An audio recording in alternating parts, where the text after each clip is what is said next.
আসসালামু আলাইকুম। আমি এখন যেটা বর্ণনা করব সেটা হচ্ছে কালকে পিনাকিদা যে ভিডিওটা আপলোড করেছে, আশা করি আপনারা সেটা দেখেছেন।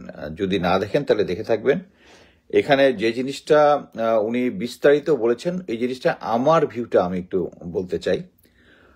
প্রথমত হচ্ছে যে আমরা সবাই জানি যে ইউনাইটেড নেশনস একটা বিস্তারিত ক্রাইম এগেনস্ট হিউম্যানিটি যেটা হয়েছে বাংলাদেশে শেখ হাসিনার আমলে, যেটা আমরা আগস্ট বা জুলাই আন্দোলন যেটা বলছি, সেই জিনিসটা একটা বিস্তারিত রিপোর্ট দিয়েছে। এবং আমরা এটাতে খুশি এই কারণে যেটা আন্তর্জাতিকভাবে স্বীকৃতি পেয়েছে, কারণ ইউনাইটেড নেশন এমন একটা এন্টিটি যার নিরপেক্ষতা নিয়ে আমাদের কারো কোনো দ্বিমত নেই। কিন্তু একটা জিনিস দেখেন যে এই রিপোর্টটায় ইউনাইটেড নেশন যে রিপোর্টটা দিয়েছে, এটা সেনাবাহিনীর তরফ থেকে একটা চিঠি সরাসরি ঢাকার যে ইউএন সদর দপ্তর আছে ওখানে পাঠানো হয়েছে। এবং বিভিন্ন যুক্তি তর্ক তুলে ধরা হয়েছে যে তারা তাদের ম্যান্ডেট অনুযায়ী কাজ করেছে এবং কাজগুলো সঠিকই ছিল। বাংলাদেশ সেনাবাহিনী এই ধরনের কোনো ক্রাইম এগেনস্ট হিউম্যানিটিতে অংশগ্রহণ করেনি। এটা একটা টোটাল একটা আউটরেজিয়াস একটা জিনিস, যেটা আমি বলবো যে আপনারা যদি শেখ হাসিনা আমলটা খেয়াল করেন, সেই আমলে কিন্তু তারা ভারত আমাদের যে ফরেন পলিসি যেটা আছে এটা ক্রমাগত নিয়ন্ত্রণ করত। মনে করেন আমাদেরকে, আমরা শেখ হাসিনা যে ভুলটা করেছে, তারা কিন্তু ভারতের প্রেসক্রিপশন অনুযায়ী ক্রমাগত ক্রমাগত আমেরিকার এগেনস্টে কথা বলেছে। যেমন বলেছে এখানে যাওয়ার দরকার নাই, এত মাইল দূরে কেন আমরা যাব, অন্যান্য দেশ আছে। শুধু তাই নয়, আপনারা সবাই জানেন মার্সি বার্নিকাট যে অ্যাম্বাসেডর ছিল, তার গাড়িতে পর্যন্ত হামলা করেছে আওয়ামী লীগের থাগসরা। মানে এটা হচ্ছে যে কোনো কিছুই। আবার আমি এক্স্যাক্টলি ডেট টাইম মনে নাই, বাট এইটুকু বলতে পারি যখন এটা সম্ভবত শেখ হাসিনার এইবার 2009 বা মানে এই পিলখানা হত্যাকাণ্ডের পর একবার যে ইউএন অ্যাসেম্বলি, যে জেনারেল সেক্রেটারি যে একটা মানে সিকিউরিটি কাউন্সিল যে অ্যাসেম্বলি হয়েছে, ওখানে গিয়ে শেখ হাসিনা বিবৃতি দিয়েছিল যে পাকিস্তানের এগেনস্টে, যে পাকিস্তান টেররিজম হারবার করে। এবং যেটা আমাদের অ্যাকচুয়ালি আমাদের সাথে যে পাকিস্তানের সম্পর্ক, ভারতের সম্পর্ক, যে কোনো দেশের সম্পর্ক, উইদাউট এনি ইন্টারেস্ট, ভারত পাকিস্তানের যে দ্বন্দ্ব আছে ওইটার মধ্যে আমাদের নাক গলানোটা উচিত হয়। কিন্তু এখানে কিন্তু ভারতের প্রেসক্রিপশনে শেখ হাসিনা কিন্তু সিকিউরিটি কাউন্সিল এটা বলে আসছিল। সেম জিনিস কিন্তু এখন হচ্ছে। এখন মনে করেন যে আপনারা কি দেখতেছেন যে বর্তমানে প্রফেসর ইউনূসের সরকার, এর সাথে কিন্তু ভারত কমফোর্টেবল না। আপনারা দেখেছেন উপেন্দ্র ত্রিবেদী যে আছে ভারতের সেনাপ্রধান, সে কিন্তু বলেছে যে নেক্সট যখন নির্বাচিত সরকার আসবে তাদের সাথে ভালো সম্পর্ক হবে। কিন্তু তার সাথে যে আর্মির 1-to-1 ভালো রিলেশন আছে এটা কিন্তু সে অ্যাডমিট করেছে।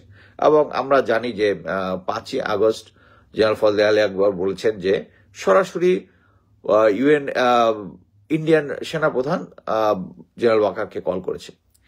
এখন একটা জিনিস দেখেন যে আমরা যেরকম এক্সপ্লেন করেছি যে আমাদের সেনাপ্রধান একটা দেশের সেনাপ্রধান, হ্যাঁ, উনি তো দেশের প্রধান না।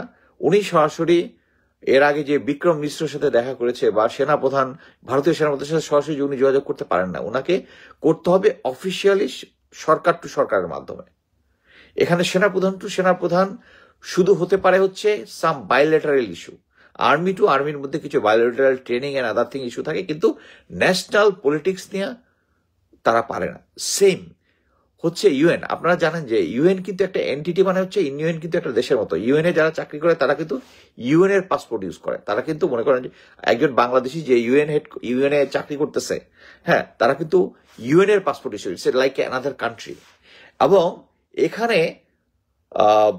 প্রফেসর, আমরা সবাই জানি যে প্রফেসর ইউনূস অ্যাকচুয়ালি এই ক্রাইম এগেন্স্ট হিউম্যানিটিটা ইনভেস্টিগেট করার জন্য ইউএন হেডকোয়ার্টার আগেই শেখ হাসিনা থাকার সময় উনি অ্যাপ্রোচ করেছিল এটা ইনভেস্টিগেট করার জন্য, রাজি হয় নাই। কিন্তু এই প্রফেসর ইউনূস এটা এনে ত্বরান্বিত করেছে জিনিসটা।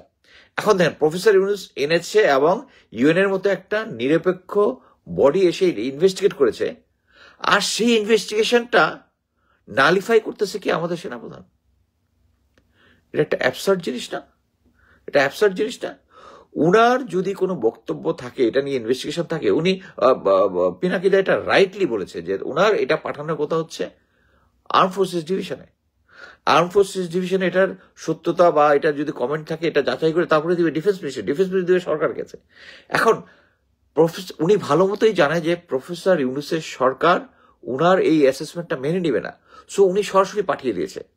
এটা কিন্তু এর আগে বিক্রম মিশ্রের সাথে দেখা করা থেকে শুরু করে উনি যে রাওয়াতে যে যে একটা আউটরেজিয়াস একটা ভাষণ দিয়েছিলেন, এবং এইটার সাথে কিন্তু একই সূত্রে গাথা। আমি মনে করি যে এখন সরকারের সাথে ভারতের ভালো সম্পর্ক নেই। সরকারের সাথে ভালো সম্পর্ক এটা তা বিভিন্নভাবে তাদের ভারতের রাজনীতিবিদরা বিভিন্নভাবে মানে কথাবার্তায় বুঝিয়েছে। ভারতীয় সেনাপ্রধান উপেন্দ্র ত্রিবেদীর কথাবার্তায় তো এটা খুব স্পষ্ট হয়েছে। এই মুহূর্তে এই ধরনের আন্তর্জাতিক একটা সংস্থার ইনভেস্টিগেশনকে নাল এন্ড ভয়েড করা, নিজে নিজে করে ওখানে পাঠিয়ে দেওয়া, এটার মানে হচ্ছে এটা ভারতের প্রেসক্রিপশনে উনি করেছেন। এখানে কোনো ডাউটের কোনো কিছু নাই। কারণ এখন আপনি দেখবেন যে ভারতীয় মিডিয়া এবং তাদের যে বিভিন্ন ধরনের, আমি অলরেডি কয়েকটা ফেসবুক পেজে দেখেছি, ইউএন এর ইনভেস্টিগেশনকে তারা এখন নাল এন্ড ভয়েড করার চেষ্টা করতেছে, বেসড অন যে আর্মি থেকে এটাকে বলেছে যে এটা বিশ্বাসযোগ্য না, এবং তারা বিভিন্ন বিভিন্ন উদাহরণ দেওয়ার চেষ্টা করতেছে।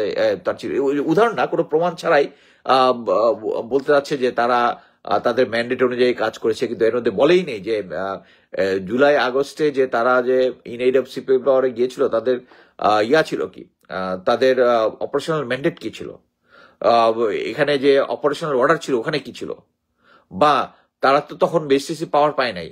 এটা রাইটলি পিনাকিদা ক্লিয়ারলি, একদম ক্রিস্টাল ক্লিয়ারলি বলে দিয়েছেন যে ম্যাজিস্ট্রেট যদি থেকে থাকে ওখানে যত জায়গায় ফায়ার হয়েছিল, অ্যাটলিস্ট 3 আগস্টের যে অফিসারদের সাথে ভাষণ, ওখানে তো আমার যদ্দূর মনে পড়ে 19,000 রাউন্ড লাইভ অ্যামিউনিশন ফায়ার হয়েছে দিয়েছিল, কোন জায়গায় এঙ্গেজ হয়েছিল।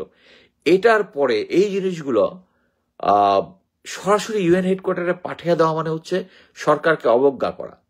এবং এই উসিলাতে এখন ভারতীয় মিডিয়া এবং অন্যান্যরা দেখবেন এটা চিল্লাপাল্লা করতেছে কি, যে সেনাবাহিনী বলেছে যে ইউএনের যে ইনভেস্টিগেশন এটা সহি হয় নাই।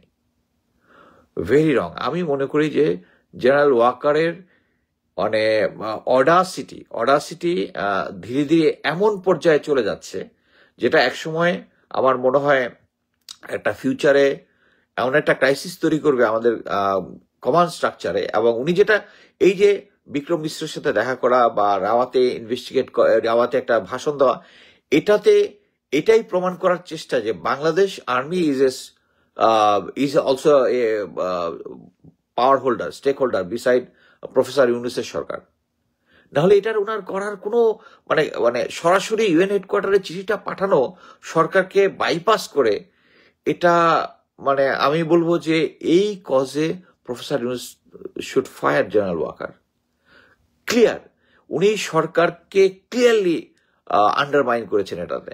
যে প্রফেসর ইউনূস এই ইনভেস্টিগেশনটা করিয়েছেন, হ্যাঁ, উনি এটা আন্ডারমাইন করেছেন। এবং এই ইনভেস্টিগেশনের এই রিপোর্টের উপর ভিত্তি করেই কিন্তু প্রফেসর ইউনূস বিভিন্ন জায়গায় বক্তৃতা দিচ্ছেন, আন্তর্জাতিক পর্যায়ে বলতেছেন যে এটা একটা গাজা হয়ে গিয়েছিল বাংলাদেশের সিচুয়েশন, শেখ হাসিনা যে সিচুয়েশনে নিয়ে গেছিল, এবং ওটাকে আন্ডারমাইন সরাসরি করতেছে জেনারেল ওয়াকার।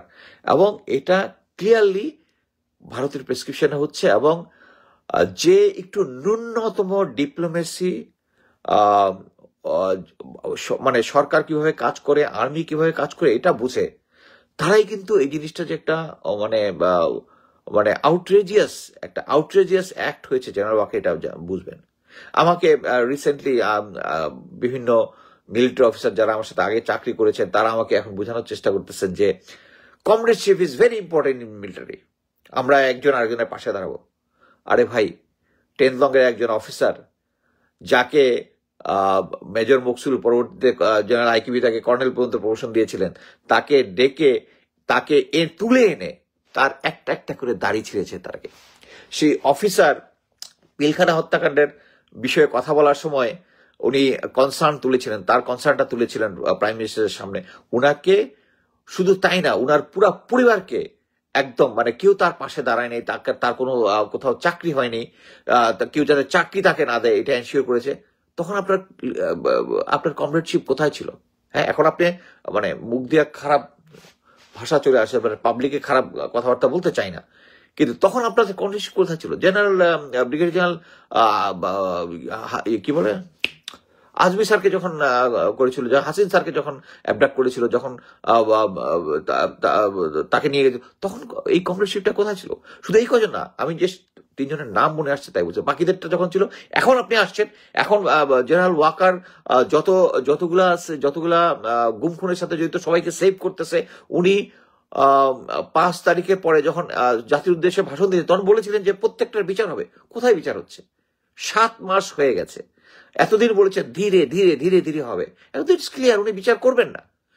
এখন একটা জিনিস বুঝেন, আমি সেনাবাহিনীতে 28 বছর চাকরি করেছি, এবং আমার যদি বিএমএ থেকে শুরু করে বিভিন্ন জায়গায় দেখেন, কোনো এক সৈনিক অফিসার কেউ আমার কাছে হেল্প চেয়েছে, আমি গোয়েন্দা সংস্থায় চাকরি থাকাকালীন সময় আউটসাইড অনেক জায়গা থেকে অনেক ক্রাইসিস অনেক অফিসার ফেস করেছে, আমি চাকরি রিস্ক নিয়ে তাদেরকে হেল্প করেছি। চাকরির রিস্ক নিয়ে, যে আমি জানি যে এখানে যদি আমি হেল্প করতে চাই অফিসিয়ালি পারবো না, আমি তাদেরকে হেল্প করছি। এখন আমাকে ভাই কমরেডশিপ শিখাইতে আসেন না সেনাবাহিনীর। I know what is কমরেডশিপ। এখন আমরা যেটা ক্লিয়ারলি আপনাদেরও বোঝা উচিত যে জেনারেল ওয়াকার যে কাজটা করেছে ইটস আউটরেজিয়াস, এবং উনি সঠিক লাইনে নাই। এবং এটা আপনারা এখন তাদেরকে যারা বিভিন্ন সময় এই আন্দোলনটাও করেছেন হাসিনার এগেন্সটে, তাদের অনেকেও বিভিন্ন পদবি করার জন্য, রিটায়ার করার পরে যদি আমি কর্নেল হিসেবে লেফটেন্যান্ট কর্নেল, আমি এখন যদি অ্যাপ্লাই করে আমাকে কর্নেল র্যাঙ্ক দিয়ে দিবে, আমি জানি ভালো মতোই, কিন্তু বদলে কি বলবে যে আমার মুখ বন্ধ রাখতে হবে, এই জন্য আমি কোনো কিছু অ্যাপ্লাইও করি নাই। ওনারা জেনারেল ওয়াকার এইসব অফিসারদেরকে বিভিন্ন ডেকে বিভিন্ন জায়গায় কাউকে দিচ্ছে। আবার ওই যে বললাম যে দাড়ি টেনে ছিল ওই অফিসার যে চাকরি গিয়েছিল, হ্যাঁ, ওই অফিসারকে কিন্তু জেনারেল ওয়াকার কিন্তু তার চাকরি করে নাই, নর্মাল রিটায়ারমেন্ট দেয় নাই, তাকে যে চেক করেছিল ওই অবস্থায় রেখেছে। সো এখানে হচ্ছে যারা মানে আওয়ামী লীগের আমলে যে সিচুয়েশনটা ছিল এক্স্যাক্টলি সে আর্মির ভিতরে সেই একই সিচুয়েশন আছে। এটা যদি কেউ না বুঝেন তাহলে কিছু করার নাই। এই যে লাস্ট সেনাপ্রধানের যে একটা, এটা ভারত থেকে প্রেসক্রাইব হয়ে বলেছে, আমার এতে কোনো ডাউট নাই। যারা এই জিনিসটা বুঝেন, যারা ডিপ্লোমেটি বুঝেন, যারা সেনাবাহিনী কিভাবে কাজ করে বুঝেন, তাদের এটা ক্লিয়ারলি বোঝা উচিত। সো আমি মনে করি প্রফেসর ইউনূসের এখন জেনারেল ওয়াকারকে সরানো ছাড়া আর কোনো গতি নাই।